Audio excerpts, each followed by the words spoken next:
Hey guys, and welcome back to my YouTube channel. Now, my goal is at the end of this video is to show you guys the basics of how to become a virtual assistant. Now, this is actually going to be part of a series that I'm doing where I'm going to show you guys the basics of the top 5 beginner skills that you can do working from home. And if you guys haven't seen that video yet, I really recommend that you guys check it out. Basically, in the next part of the series, I'm going to really cover how to become a virtual assistant, how to become a writer, graphic artist, transcriptionist, and video editor, because these are the skills that you guys will be able to get hired with, because it's the skills that people will need in their businesses all the time. So if this is your guys' first time on my channel, my name is Lacaba. I am the virtual ate. I've been working from home since I was 15 years old, and I now run an outsourcing company here in Cebu. And on this channel, I post videos about how to work from home. So if this is something that you guys are interested in, make sure that you hit the subscribe button right there so you don't miss any of my videos every Sunday and Thursday. So the question that I get a lot when it comes to virtual assistants or just the basics is, what is a virtual assistant? So a virtual assistant is basically someone who focuses a lot on the admin tasks of a certain business. So what are admin tasks? These are tasks that are usually run in the background. You're not usually, doing sales. So this is a great job if you're kind of a little bit shy and you have no idea where to start when it comes to working from home. Because when you're a virtual assistant, your skills, your skill set, or your task list isn't that weird, or isn't that, it doesn't have to be something that you already know about.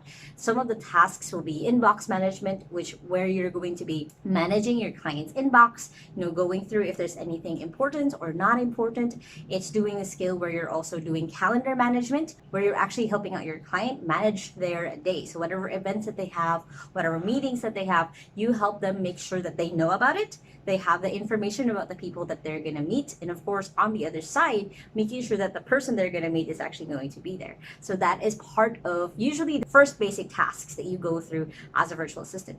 Other tasks, and again, depends on your skill set and what your client needs. You could be doing bookkeeping, you could be doing some transcription. So when you're a virtual assistant, you kind of become a jack or Jill of all trades. So that means that you're doing a bunch of different tasks. You're not just focused on the one. And I really highly recommend this skill, this job position when you're starting out, because then you're exposed to so many other skills. You're exposed to so many other possibilities because you're not locked in. You're kind of just following whatever your client or your boss is currently interested in. Thus, you're more exposed to a lot of different things. So an example, my own awesome assistant helps me edit these videos, helps me research a lot on YouTube on what should be the next videos that I should do. She also helps me research on the clients that I'm about to do a call with in our outsourcing agency. So it really is a wide array. So she helps me research places on a thing that I want to buy. So it really is depending on who your client is, who your boss is, on what tasks or what are the skills that you need for this job position. And if you guys are curious, what are the other virtual assistant services that you can offer, make sure to check out this video right here, and you guys can click here to check out that video, because I really outline the different kind of services that I can't go on and on here because I've already did a video on it. So the next question that I get is, why become a virtual assistant? Why is this something that is really good for people who are starting out? Well, I already explained a little bit where it's really great to be exposed to a lot of different skills. Plus, when you're a virtual assistant, it is kind of usually the entry job when it comes to working from home, because then you get to see what it's really like to be working from home. You get to see what it's like to work with clients.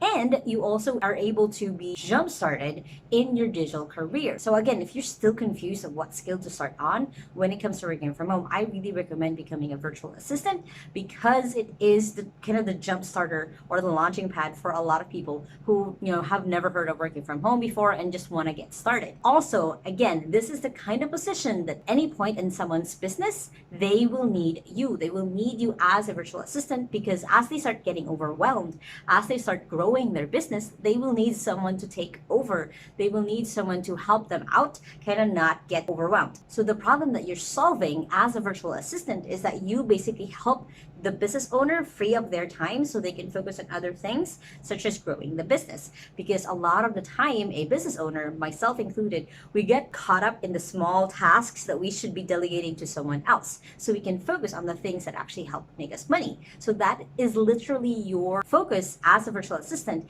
is helping that business owner, helping your client free up their time so they can just focus on the thing that actually helps them make money, because then of course the business grows and then there's going to be more opportunities for you. So then it goes to the question of who needs virtual assistants. So I already said that a lot of business owners do need virtual assistants as they start growing their business. But one of the things that I highly recommend if you're going to be starting as a virtual assistant is to pick a niche. So I've already done a video on how to pick your skill and your niche over here that you guys can check out. But basically, you want to pick out who you want to work for. Who is the perfect client for you? You start with what you're interested in. So for example, let's say you were a bookworm. Let's say you're a huge bookworm. So you can start working with authors. You can start working with publishers. You can start working with editors. You can start working with people who are in the same kind of circle that you are in, because it's easier for you to relate with them. Imagine if you are a bookworm and you start working with an author. Wouldn't that be a dream to be working with someone who's already creating the thing that you will then be later on reading? So you want to pick, again, a client. You want to target a client who already has the same interests as you do. So let's say you are a big gamer, you love playing games online, then a perfect client for you would be someone who's already in that space. It could be, a YouTuber who does games or reviews games or plays games.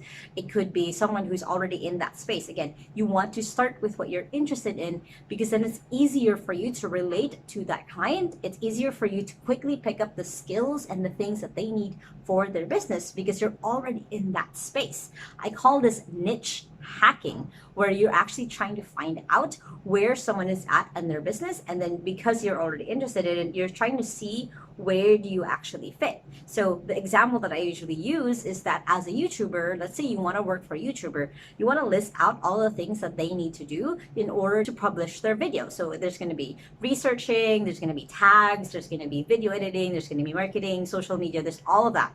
So you want to find out where can you actually help them out, and then that's the actual person that you can target. You say, hey, I saw that you are really growing your YouTube channel. Would you like for me to help you out with creating collaborations so you can grow your channel more? Stuff like that. It's trying to see where you could fit in their business as you're hunting for them. So that is who your clients could be when you're becoming a virtual assistant. Is you're trying to niche hack. You're trying to see who is growing in their business, who is growing in whatever it is that they're doing. So you can go on places like Etsy, you can go to places like Facebook maybe, or even, like I said, YouTube, where you can see someone rising. You can see their business rising, because there's usually a couple of things that you can watch out for, such as them posting a lot or sharing their wins. So those are the people that you can target and say, hey, do you need a virtual assistant? I would love to be that person for you. So now that we have the what, we have the why, we have the who, now I'm going to focus on the how. How do you actually become a virtual assistant? What are the actual steps to get to the point where you actually get hired? So the first thing is making sure that you have a goal, making sure that you have a why, you have a reason why you want to become a virtual assistant. It could be that you want to learn different skills. It could be because you want to build a house for yourself. It could be because you want to help take care of your family. It could be anything. The purpose that you have a goal is so you have really something to reach to. You have something to look at when things get stuck, when things get boring, when things get hairy, when it comes to becoming a virtual assistant, because you need that rock. Because just like any job, there's going to be bad days, there's going to be sad days. So you need a reason to keep getting up. So that's the first thing that you need. The second thing that you need is then you need to narrow down the skill or what service you actually want to do. Now, I already said this, but you guys can check out the video below where I talk about different virtual assistant services. But when picking out a skill, again, you can just say you're an admin virtual assistant, and then they will help you. The business owner that you have will help you kind of figure it out. But if you're really wanting to dive into what are the different skills, what are different things that you can do as a virtual assistant, you guys can start researching based on the video that I have about services as a virtual assistant. What are the things that you could easily fit into, and what does that entail? What do they do? So for example, I already outlined what you would do as someone who manages a calendar, manages an inbox. You want to look at like, how do you actually become someone who manages their social media maybe? Are you someone who's interested in doing more of their video editing? So it really depends on you, what you want to focus on. So you want to just pick that skill right off the bat. The next thing is then you want to think of pricing. I know it's a little bit comfortable, especially if you've never worked at all before. I know it's a little bit uncomfortable to think about, okay, how much am I going to charge this person? So that's why you have your goal. That's why I started you guys off with a goal. So based on your goal, how much do you need to be making to comfortably start getting towards that goal? So for example, let's say your goal is to have your own condo. Let's say that's your goal, right? So it could be that your condo might be, 1 million pesos. So then you're going to start thinking like, okay, my expenses are about 15,000 pesos a month. as an example, again, might be different for you and for me, but that's roughly your expenses a month. So you want to keep in mind that you want to add just a little bit of budget so you can start saving towards that goal. So let's say you start charging at $4 an hour because you're starting out as a virtual assistant. That's 200 pesos an hour. Then you can start building up and ramping up really quickly. So again, it starts with your goal. It starts with whatever it is that you want to reach. And then you want to, of course, give space to your expenses, keeping those in mind.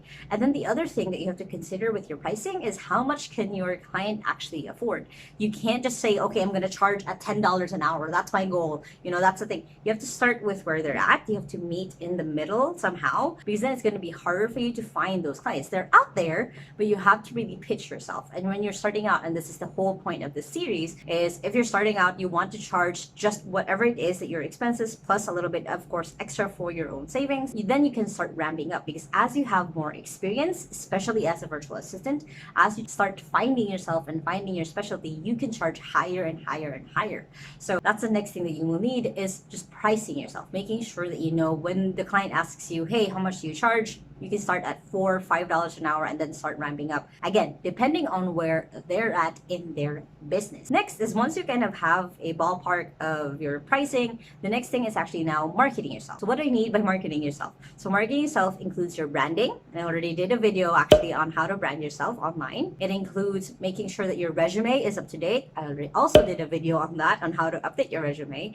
And it's also just making sure that once people find out who you are, they can easily get what you're doing. So it could be writing out a intro for yourself inside of your Facebook, your LinkedIn, your Instagram of what you do. So you can say, I am a virtual assistant who helps business owners clear up their time so they can do more. It could be something like that. It could be something that could be very specific, where you can say, I'm a virtual assistant who can help organize files, documents, or social media, or whatever it is. Again, check out the services video so you guys have a little bit more idea of what service you can provide. But basically, you want to look at that. You want to look at that range of what it is that you do, and then making sure that all of your branding, all of your Facebook, your social media, your resume says that resonates across. Because once you do that, once you've started marketing yourself, the next step then is to actually apply, is to make sure that you actually reach out to people who you think would need your services. So where do you actually find them? So now going to the where can you become a virtual assistant. So the where of it is sites like onlinejobs.ph. I know it's only for the Philippines. I'm going to mention a couple of other ones. That's the first one, is you can already find business owners. You can search just virtual assistant, and you're probably going to find a ton of people who are looking for you. Another place that I really recommend is Facebook groups. Try to add yourself into different Facebook groups of your chosen niche. That's why it's really important that you pick a niche and try to see if anyone is hiring for a virtual assistant. Go into the search box in Facebook groups and then search just virtual assistant. You can also just try to ask your friends. You might have network, you might have people who are already looking for you. You might know someone who knows someone who knows someone who knows someone. So you never know who in your contacts, who in your network will actually be looking for your skills or what you do. So that's overall the system that you can now follow in becoming a virtual assistant. Now, if this all made sense to you guys, please make sure to hit the like button right there, because that does help grow my channel, and comment below if you have any questions at all about becoming virtual assistant that I did not cover, because I would be more than happy to reply to all of the comments. And if you guys haven't yet, make sure to hit the subscribe button right there so you guys get my videos every Sunday and Thursday on how to work from home. Now, the next part of the series is how to become a writer. So if you're someone who's interested in becoming an online writer, make sure to check out that video. And of course, check out these other two videos right here so you guys can get started on your online career. And I hope you guys have an awesome day, and remember that small steps matters. And see you in the next video. Bye!